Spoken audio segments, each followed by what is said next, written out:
안녕하세요. 숨겨진 세계사입니다.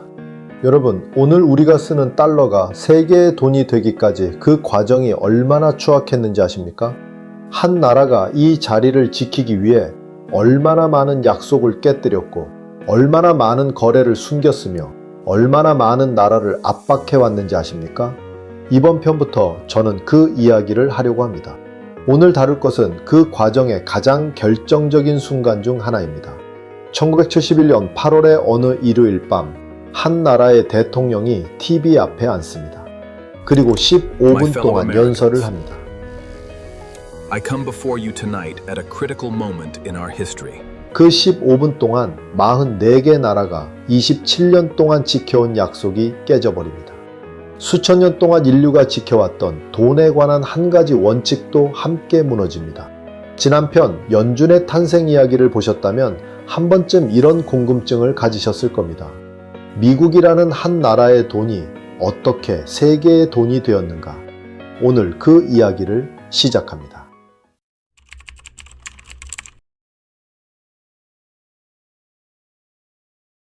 (1971년 8월 15일) 일요일 미국의 저녁 시간, 미국 전역의 거실에서 사람들이 TV 앞에 모여 앉아 있었습니다. 가족이 식탁을 정리하고 아이들이 소파에 자리를 잡고 어른들이 맥주 한 캔을 여는 그 평범한 여름 일요일 저녁이었습니다. 이날 저녁 9시에는 당시 미국 최고 인기 드라마가 방영될 예정이었습니다. 서부극 보난자. 12시즌째 방영 중이었고 당시 미국에서 가장 많은 사람이 보던 프로그램 중 하나였습니다. 일요일 밤에 보난자를 보는 것은 그 시절 미국 가정의 습관 같은 것이었습니다. 주중의 긴장을 내려놓고 월요일을 맞기 전에 느슨해지는 시간. 그런데 9시 조금 전 이상한 일이 벌어졌습니다. 미국 3대 방송국이 일제히 정규 편성을 중단한 것입니다. MBC도, CBS도, ABC도 모두 같은 화면으로 전환됐습니다. 당시 미국의 TV에는 단 3개의 전국 채널밖에 없었습니다. 그 3개가 동시에 한 곳을 보여주고 있다는 것은 지금으로 치면 지구상의 모든 스트리밍 서비스가 같은 영상 하나로 덮이는 것과 비슷한 일이었습니다. 백악관 대통령 집무실, 책상 뒤에 한 남자가 앉아 있었습니다. 미국의 제37대 대통령 리처드 닉슨. 그가 정면을 응시하고 있었습니다. 닉슨 뒤로 성조기가 보였습니다. 책상 위에는 몇 장의 서류가 놓여 있었고 그의 표정은 평소보다 굳어 있었습니다. 대통령이 카메라를 이렇게까지 정면으로 응시하는 것은 흔한 일이 아니었습니다. 그의 눈빛은 일요일 저녁에 국민과 잡담을 하러 나온 사람의 눈빛이 아니었습니다. 무언가를 들려주러 나온 사람의 눈빛이었습니다. 일요일 저녁 9시, 미국인의 주말이 가장 느슨해지는 그 시간에 대통령이 국민 앞에 섰습니다. 그런데 이상한 것이 한 가지 더 있었습니다. 미국 대통령이 이렇게 황금 시간대 연설을 하려면 보통 최소 며칠 전에 언론과 방송국에 예고가 들어갑니다. 그런데 이번엔 아니었습니다. 방송국들이 통보를 받은 것은 그날 오후였습니다. 미국 대통령이 일요일 오후에 갑자기 황금 시간대를 달라고 했다는 것입니다. 왜일까요? 무엇이 그렇게 급했길래 대통령은 국민이 저녁을 먹고 쉬는 이 시간에 TV 앞으로 불러내야 했을까요? 그리고 왜 그는 월요일 아침까지 기다리지 않았을까요? 이 질문에 답을 하려면 우리는 한 가지 사실을 먼저 기억해야 합니다. 다음 날 월요일 아침, 미국 전역의 금융시장이 열린다는 사실입니다. 그러니까 닉슨은 시장이 열리기 전에 무언가를 발표하려 했던 겁니다. 시장이 열리면 무너질 수 있는 무언가를, 혹은 시장이 열리기 전에 서둘러 덮어야 할 무언가를. 카메라가 닉슨을 클로즈업합니다. 그의 입술이 살짝 움직였습니다. 무언가 말하려는 순간이었습니다. 바로 그 순간 우리는 잠시 이 방에서 나와야 합니다. 닉슨이 무슨 말을 하려는지, 그 15분이 세계를 어떻게 바꿔놓는지는 잠시 뒤에 다시 이 방으로 돌아와서 듣기로 하고 먼저 한 가지를 이해하고 가야 합니다. 닉슨이 입을 뗀 그 순간 그는 혼자서 하나의 문서에 서명한 것이 아니었습니다. 그는 27년 동안 유지되어 온 하나의 약속을 깨뜨리려 하고 있었습니다. 그 약속은 무엇이었고 왜 깨졌으며 누가 깼을까요? 나중에 이 방으로 돌아와 닉슨의 말을 듣기 위해서는 우리는 먼저 그가 무엇을 깨뜨리려 하는지부터 알아야 합니다. 그 약속은 그때로부터 27년 전에 이미 만들어져 있었습니다. 아니, 정확히 말하면 그 약속은 27년 전이 아니라 수천 년 전에 이미 만들어져 있었다고 해야 맞겠습니다. 왜냐하면 닉슨이 깬 것은 단순한 국제협약이 아니었기 때문입니다.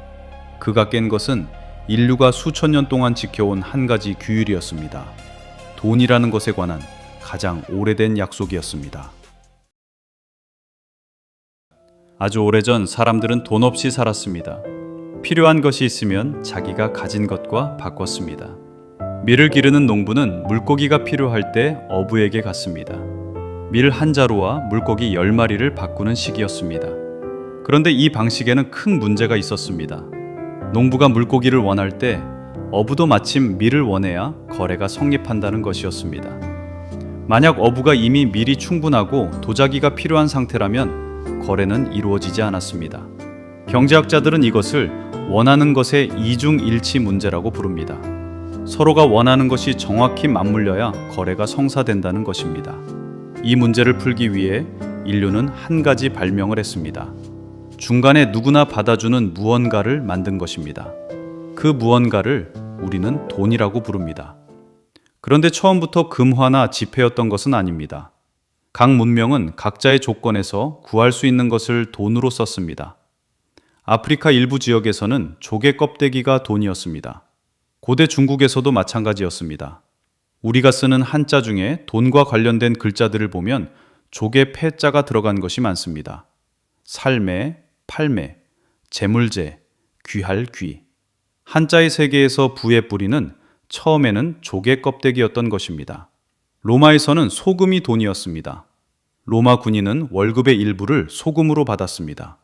그 소금을 라틴어로 살이라고 불렀고 여기서 오늘날 영어의 셀러리, 즉 봉급이라는 단어가 나왔습니다.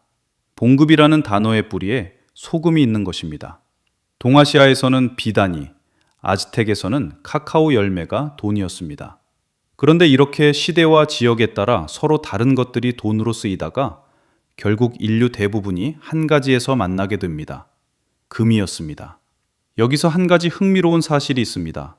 이집트도, 로마도, 중국도, 인도도, 잉카도 서로 전혀 교류가 없던 문명들이었습니다. 그런데 이 문명들이 각자 독립적으로 같은 결론에 도달했습니다. 돈은 결국 금이어야 한다. 이렇게 금을 돈의 기준으로 삼는 원칙을 우리는 금본위제라고 부릅니다. 왜 인류는 서로 교류도 없이 이 원칙에 함께 도달했을까요? 이유는 4가지였습니다. 첫째, 금은 희소했습니다. 땅속 깊이 묻혀 있고 파내기가 매우 어려웠습니다.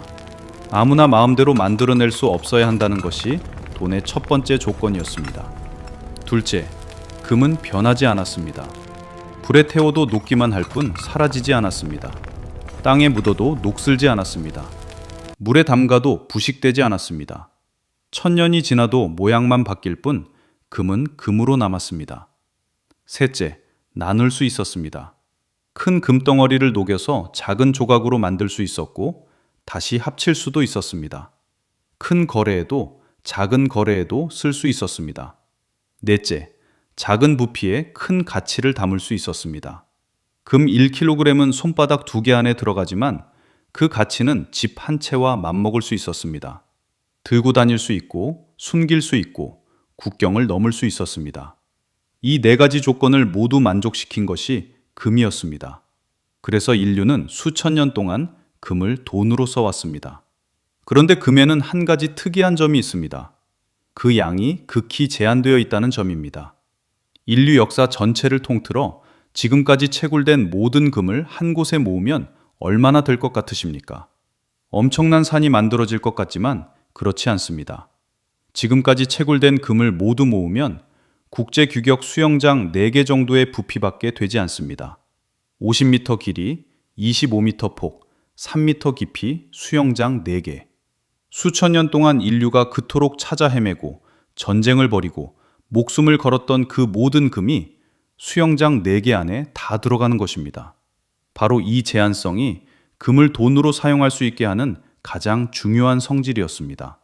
왜냐하면 이 제한성이 권력을 가진 자들을 견제하는 족쇄가 되었기 때문입니다. 왕이든 정부든 아무리 힘이 세도 금을 땅에서 마음대로 파낼 수는 없었습니다.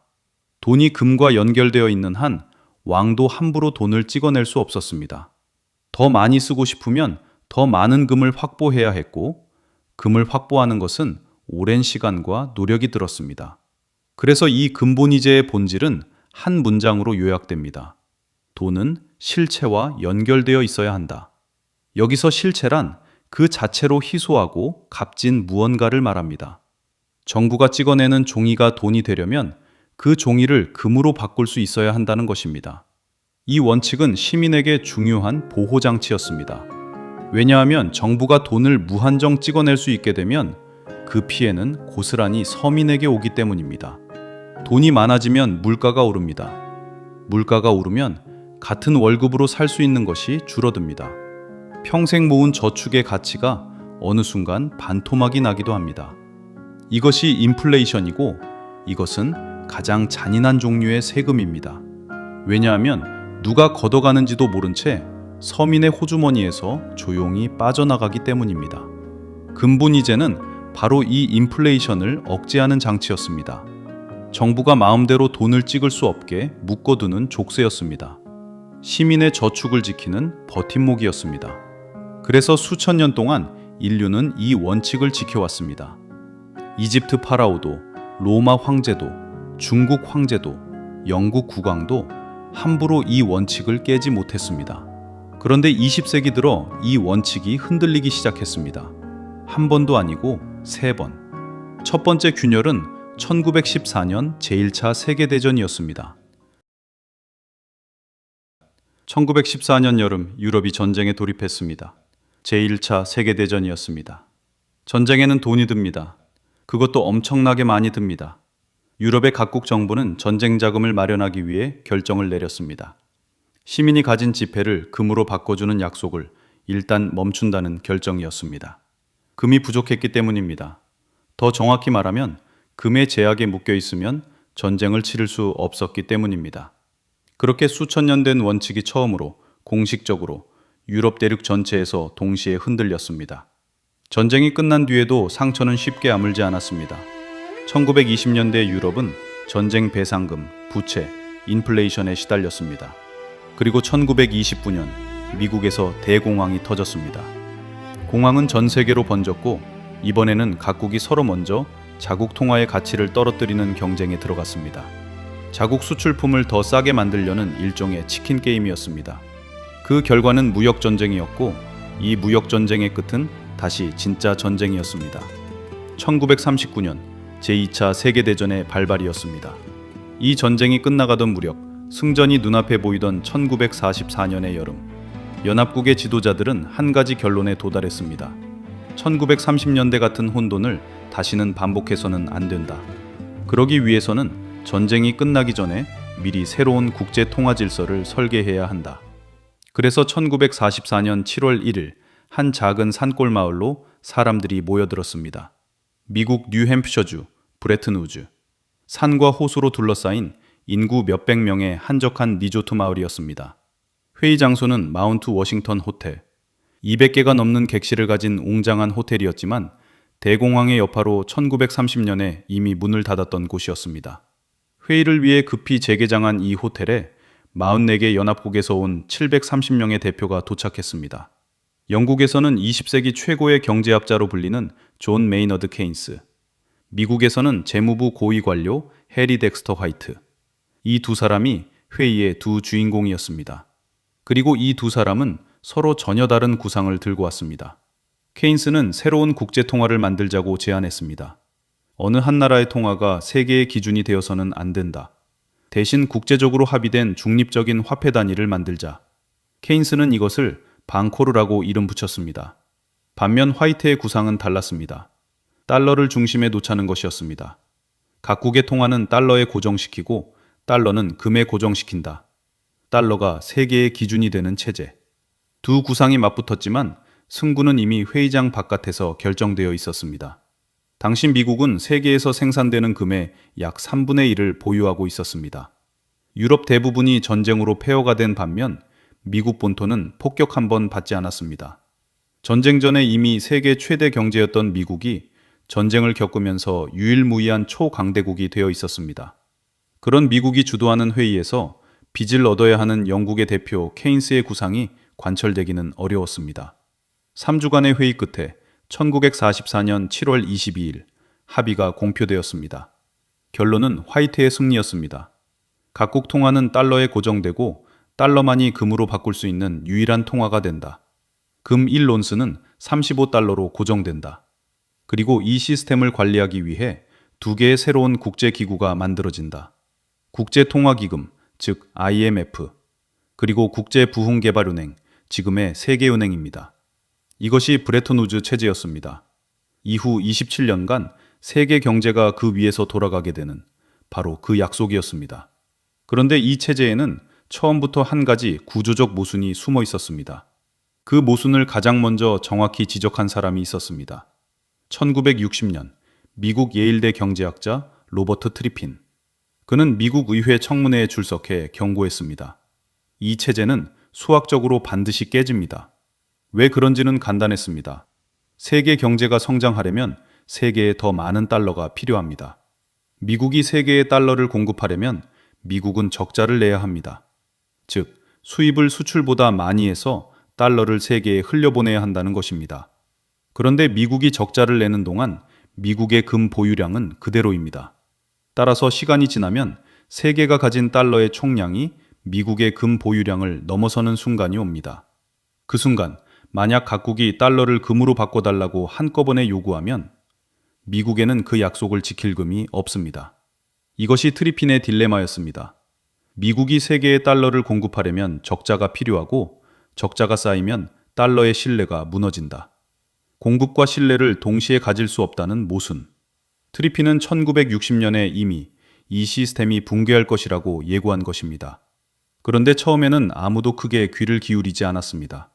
미국의 국력은 여전히 압도적이었고 달러에 대한 세계의 신뢰도 흔들리지 않았습니다. 트리핀의 경고는 학자들의 논문 속에만 머물렀습니다. 그러나 5년 뒤 대서양 건너 파리에서 한 사람이 같은 논리를 들고 마이크 앞에 섭니다. 그리고 그 사람은 학자가 아니었습니다. 한 나라의 대통령이었습니다. 1965년 2월 4일 파리의 엘리제궁. 프랑스 대통령 샤를 드골이 기자회견장에 앉았습니다. 프랑스 국영방송이 생중계를 하고 있었고 1000명이 넘는 기자들이 그의 한마디 한마디를 기록할 준비를 하고 있었습니다. 드골은 프랑스의 군인이었습니다. 제2차 세계대전 당시 조국이 나치 독일에 점령당하자 그는 런던으로 망명했습니다. 그리고 그곳에서 자유 프랑스라는 저항 조직을 세웠습니다. BBC 라디오를 통해 프랑스 국민에게 저항을 호소했고 해외 식민지의 프랑스 군대와 레지스탕스를 규합했습니다. 전쟁이 끝난 뒤 한동안 정치에서 물러나 있다가 1958년 대통령으로 복귀한 인물이었습니다. 프랑스인에게 드골은 단순한 대통령이 아니라 무너졌던 조국을 다시 세워 올린 국가의 자존심 그 자체였습니다. 그런 드골이 이날 평소 그답지 않게 한 가지 주제에 길게 시간을 할애했습니다. 국제 통화체제에 관한 이야기였습니다. 경제학자의 논문에서나 나올 법한 지루할 수도 있는 주제였습니다. 그런데 드골의 입에서 그 이야기가 나왔을 때 그것은 외교적 선전포고처럼 들렸습니다. 드골은 말했습니다. 달러를 중심으로 돌아가는 지금의 체제는 심각한 불균형을 낳고 있다. 국제무역은 어느 한 나라의 통화가 아니라 논란의 여지가 없는 화폐 기반 위에서 결제되어야 한다. 그 기반은 금이다. 드골은 왜 이렇게까지 분노했을까요? 그의 진단은 간단했습니다. 미국은 국제 수지 적자를 겪고 있었습니다. 수입이 수출보다 많았다는 뜻입니다. 그런데 미국은 이 적자를 자기가 찍어낸 달러로 갚고 있었습니다. 다시 말하면 프랑스 같은 나라는 실제 상품과 서비스를 미국에 주고 있는 반면 미국은 그 대가로 종이를 건네고 있다는 것이었습니다.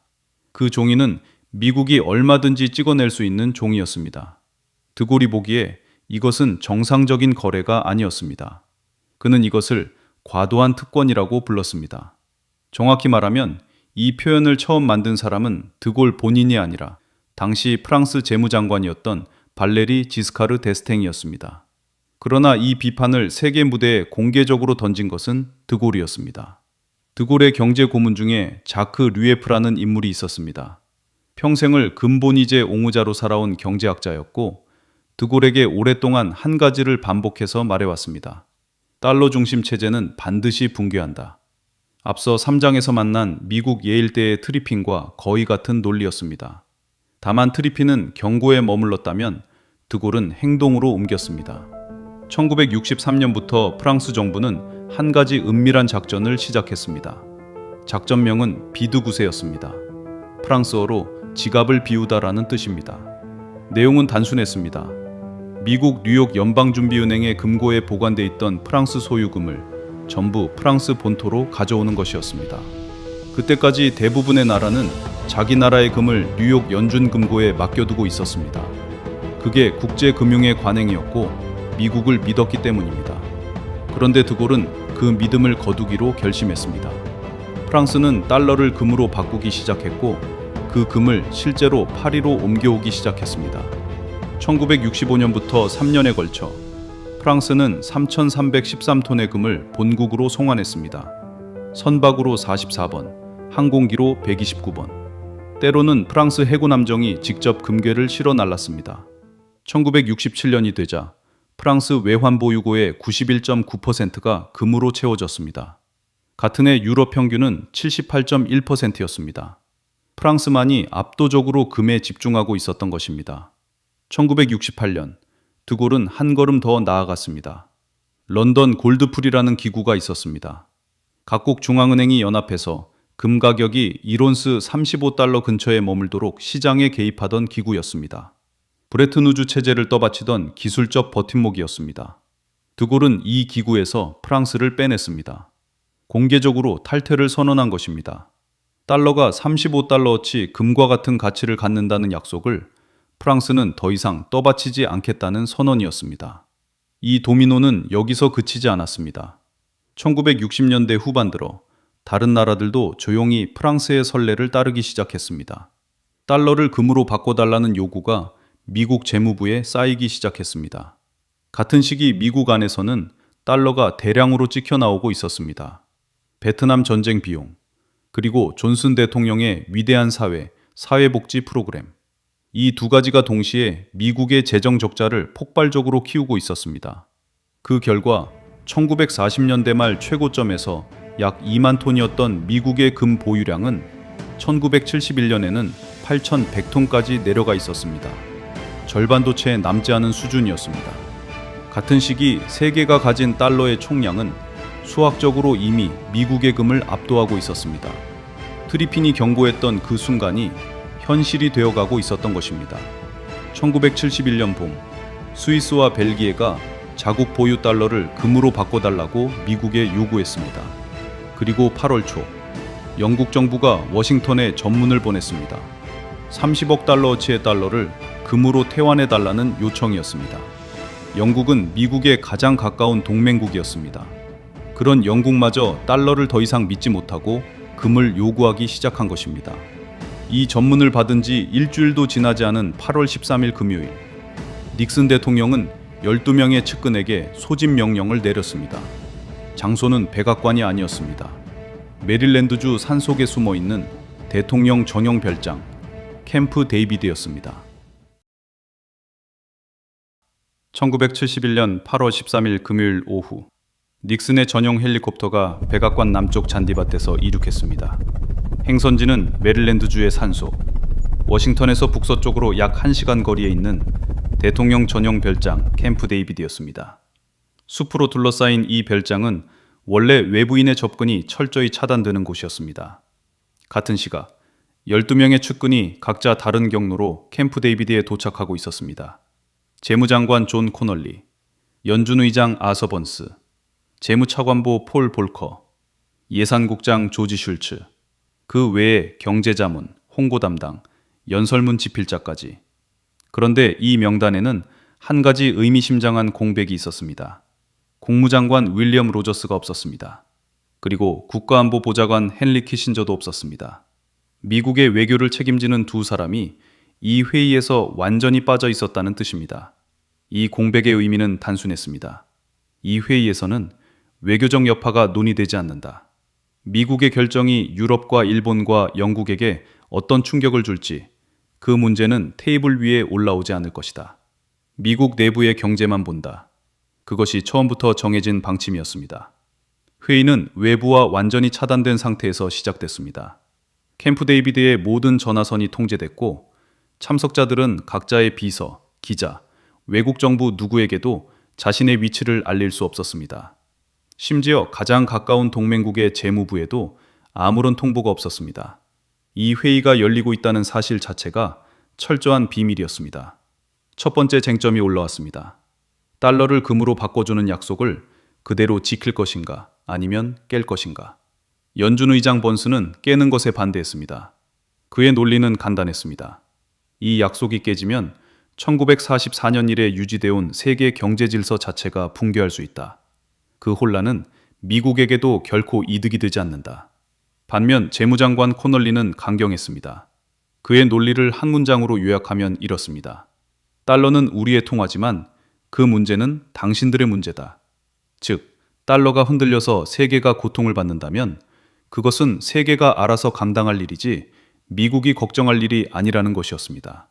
훗날 이 발언은 미국의 일방주의를 상징하는 말로 오래 회자되었습니다. 결국 닉슨은 코널리의 손을 들어주었습니다. 약속을 깬다. 두 번째 쟁점이 올라왔습니다. 달러 태환을 중단하면 미국 내에서 인플레이션이 폭발할 수 있다. 이 인플레이션을 어떻게 잡을 것인가? 해법은 극약 처방이었습니다. 90일간 전국의 임금과 물가를 동결시킨다. 정부가 명령으로 가격 변동을 금지시킨다는 뜻이었습니다. 공화당 대통령이 이런 사회주의적 정책을 쓰는 것은 모순이었지만 1972년 재선을 앞둔 닉슨에게는 선택의 여지가 없었습니다. 세 번째 쟁점도 일괄 처리됐습니다. 미국으로 들어오는 모든 수입품에 10%의 추가 관세를 부과한다. 이 관세는 사실상 유럽과 일본에 보내는 협박이었습니다. 당시 유럽과 일본은 대미 수출에 크게 의존하고 있었습니다. 수출품에 10% 관세가 붙으면 그들의 상품은 미국 시장에서 경쟁력을 잃게 됩니다. 미국의 메시지는 분명했습니다.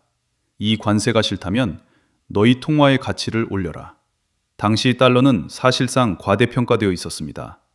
유럽과 일본이 자국 통화 가치를 올린다는 것은 결국 달러의 상대 가치를 자연스럽게 내려주는 것과 같은 효과였습니다. 즉, 미국은 스스로 평가절하를 선언하는 대신 다른 나라들이 알아서 절상해 주도록 강제한 것입니다. 미국은 아무 손해도 감수하지 않고 부담은 모두 상대국에게 떠넘긴다. 세 가지 조치, 태환 중단, 임금 물가 동결, 수입 관세가 한꺼번에 발표되게 된 것입니다. 결정이 굳어진 것은 토요일 밤이었습니다. 남은 질문은 단 하나였습니다. 언제, 어떻게 발표할 것인가? 일요일 낮, 코널리가 닉슨에게 조언했습니다. 그날 밤에 발표해야 한다. 월요일 아침, 전 세계 금융시장이 열리기 전에. 시장이 먼저 열리면 정부가 새어나가는 순간 달러 투매가 시작된다. 그러나 일요일 밤에 기습적으로 발표하면 각국 정부와 중앙은행은 월요일 아침까지 기다리는 것 외에 아무것도 할 수 없다. 닉슨은 이 조언을 받아들였습니다. 연설문 작성이 시작됐습니다. 초안을 맡은 사람은 훗날 유명 칼럼니스트가 되는 윌리엄 세파이어였습니다. 연설의 겉옷은 국매용으로 꾸며졌습니다. 미국 노동자와 소비자를 위한 경제정책, 금태환 중단이라는 국제 시스템 파기의 본질은 이 수사 안에 조용히 숨겨졌습니다. 그리고 닉슨은 한 가지를 강조하라고 지시했습니다. 이 조치는 일시적이라고 반드시 말할 것, 여론이 악화되지 않도록 하기 위한 장치였습니다. 일요일 오후, 방송국 3사의 통보가 갔습니다. 오늘 저녁 9시, 대통령 긴급 담화. 편성팀은 이유도 모른 채 정규 편성을 취소해야 했습니다. 그날 밤 방영 예정이었던 서부극, 보난자도 취소됐습니다. 수천만 명의 미국 가족이 일요일 밤의 즐거움을 빼앗겼습니다. 그러나 그들은 알지 못했습니다. 이 긴급 담화가 깨트릴 약속이 자기들이 평생 모은 저축의 실질 가치와 직결된 것이었다는 사실을, 그리고 그 영향이 자녀 세대의 주머니까지 오래 이어질 것이라는 사실을. 그리고 저녁 9시, 카메라가 대통령 집무실에 닉슨을 잡았습니다. 이제 일장의 그 방으로 다시 돌아갈 시간입니다. 다시 1971년 8월 15일 일요일 저녁 9시에 그 방으로 돌아옵니다. 백악관 대통령 집무실, 카메라 앞에 닉슨. 미국 전역의 TV 앞에 앉은 가족들. 이제 닉슨이 입을 엽니다. 15분 동안 그가 말한 것은 세 가지였습니다. 첫째, 90일간 모든 임금과 물가를 동결한다. 둘째, 수입품의 10%의 추가 관세를 부과한다. 그리고 셋째, 15분 연설의 가장 짧은 한 대목에 가장 무거운 한마디가 들어있었습니다. 외국 중앙은행이 달러를 금으로 바꾸는 것을 일시적으로 중단합니다. 이 한 문장. 1944년 브레튼 우즈에서 44개국이 서명한 약속이 이 한 문장으로 끝났습니다. 연설 중 닉슨이 특별히 강조한 단어가 하나 있었습니다. 일치적. 여론 악화를 막기 위한 수사였습니다. 국민에게는 잠깐 멈추는 것일 뿐 곧 복원될 것이라는 인상을 줘야 했습니다. 그 연설이 있은 지 55년, 2026년 지금까지도 이 일시적 조치는 복원되지 않았습니다.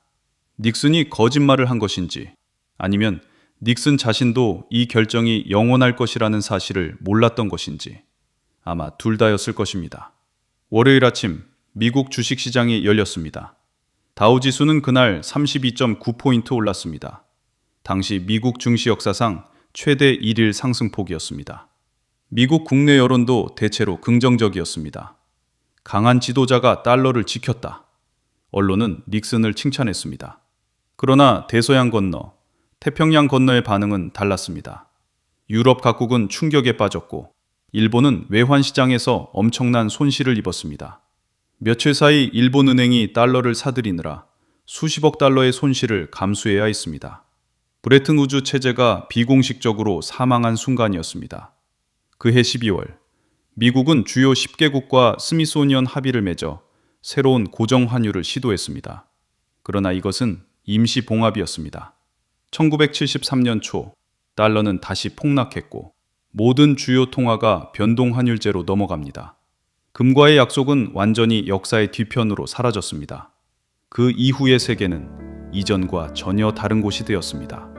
수천 년 동안 인류가 지켜온 원칙, 돈은 실체와 연결되어 있어야 한다. 이 원칙이 처음으로 공식적으로 전 세계에서 동시에 폐기된 것입니다.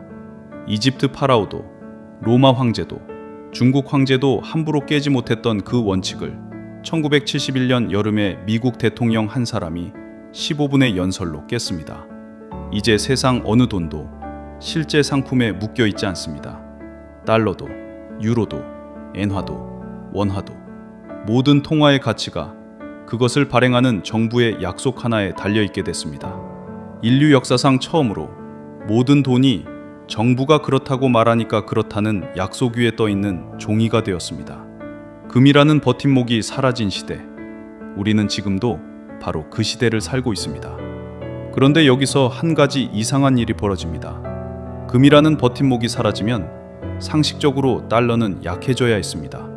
실제로 그렇게 될 것이라고 많은 사람들이 예상했습니다. 그런데 반대의 일이 벌어졌습니다. 달러는 오히려 더 강해졌습니다.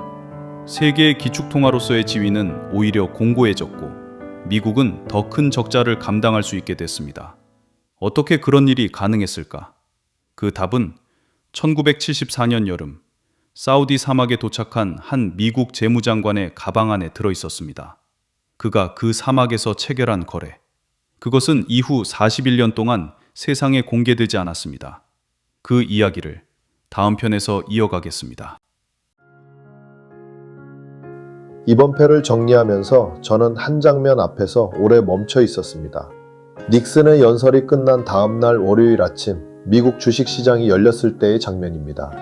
다우지수가 역대 최대 폭으로 올랐고 미국 언론은 대통령을 강한 지도자라고 칭찬했습니다. 자기 나라 대통령이 44개 나라와의 약속을 깨뜨렸는데 국내 여론은 박수를 친 겁니다. 세계를 상대로 한 배신이 국내에서는 승리로 읽혔던 겁니다. 그리고 이것이 1971년 한 번의 사건이 아니었습니다. 이후 미국은 이 방식을 반복해왔고 지금도 반복하고 있습니다. 우리가 오늘 본 것은 그 긴 과정의 첫 번째 장면일 뿐입니다. 그리고 그 반복 속에서 한국처럼 수출로 먹고 사는 나라의 사람들이 조용히 비용을 치르고 있습니다. 금창구가 닫힌 그 순간부터 달러가 오히려 더 강해진 이유가 있었는데 그 이유는 3년 뒤 사우디 사막에서 벌어진 일에 있었습니다. 41년 동안 세상에 공개되지 않은 거래였습니다. 다음 편에서 그 이야기를 이어가겠습니다. 오늘 영상은 여기까지입니다. 감사합니다.